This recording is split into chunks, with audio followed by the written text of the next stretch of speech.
This is Veterans in Focus, sponsored by USA Concrete Coatings, from concrete to custom in just one day. On occasion, we announce funeral services for unaccompanied veterans. They are the ones without family when they are laid to rest. Tonight, in her own words, one woman refuses to see them go without a proper farewell. I've been writing since I was about 9-10 years old, maybe. When Gloria Armstrong was a young girl growing up in West Texas, the product of Lorraine developed a love for writing. I've got poems where the paper is yellow. They're so old. Here's proof of that. She practically wrote about anything: friendship, faith. Mamby-pamby third grade little girl poems, you know. Look at my shoes, they're bright red. Back then, though, youth and innocence quickly matured with uncertainty when her brother was called to fight in Vietnam. It was absolute craziness. Her doodling would eventually advance to writing more about duty, honor, country. Our classmates were walking across the stage to receive a diploma, walking off the stage, removing their graduation gown and putting on a military uniform. Fast forward to one of Gloria's more recent high school reunions, she told classmate Danny Tart that she was going to write a poem about those service members like her brother in Vietnam, yet she was reluctant to read it out loud. And I said, Danny, I don't know. He sent me an email and he said, if you do not read that poem will be lost forever. Well, she mustered the courage to tell it. In honor of our Vietnam veterans. The response from her classmates was overwhelming. In fact, right after her brother Zeffirino died in 2018, Gloria thought her writing could be useful after she attended a service of an unaccompanied veteran.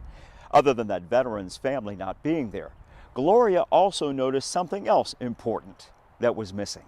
And I came home and I thought, no one thanked him for his service. No one called him a hero. So she asked to speak at the next unaccompanied veteran service, just to make that right. I tried to paint a picture. A vivid picture with words, some of them actually from this poem she wrote 6 decades ago, of the raw truth of Vietnam. The words are, some were successful, some really tried, some went to war, and there they died. Words so profound, Gloria was invited back to deliver more from her patriotic poem. And they couldn't stop to rest. They carried freedom on their shoulders. They held it tightly to their chest.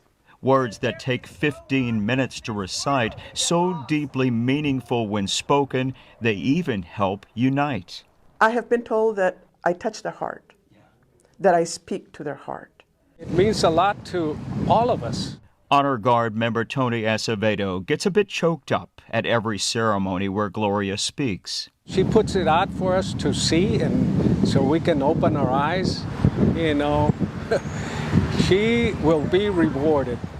You know, I've heard her many times. Jimmy Driver is equally touched by Gloria's strong yet loving tribute to the legacy of veterans. It just says what we all would like to say to everybody that puts our country down, who doesn't realize all of the background of what these men and women served and did to keep us, so we can say what we want to say.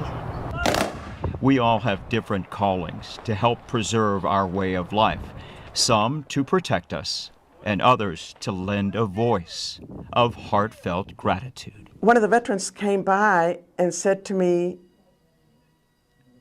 no one has ever talked like that about us. And I said, well, it's about time.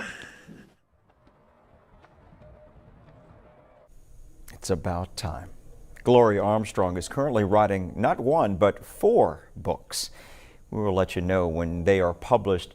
In the meantime, if you'd like to see her recite her tribute to Vietnam veterans, I've posted a link to it. It's on my story. Just go to christv.com Veterans in Focus.